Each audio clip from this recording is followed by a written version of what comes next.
Hi there, on this video, I'll show you how to remove Apple ID without password.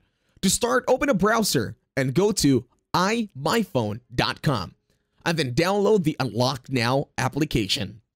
Wait for it to load. Once done, open the application that you have just downloaded.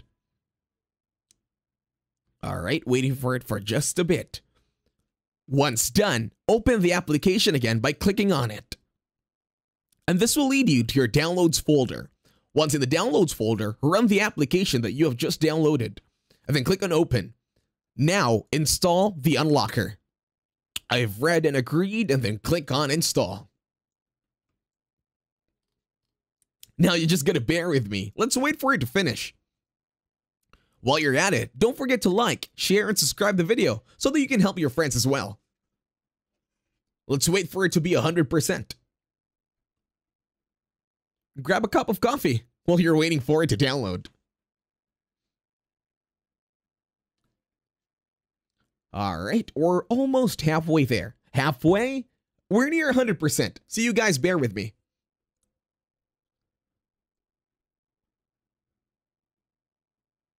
Alright, just a few more seconds and we should get this unlocker installed in our device.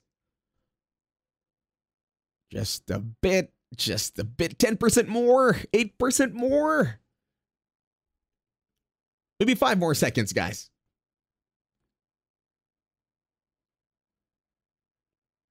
Okay, 6% left, baby. Alright, 100%. Install is now finished. Now open iMyPhone Lock Wiper. And now tap on or click Unlock Apple ID. This will remove Apple ID from your iOS device. Just plug your device via USB cable to your PC. Enter your passcode to unlock and then click on Trust. And then click on Start once the window prompts. Thank you for watching. Leave a like, share, and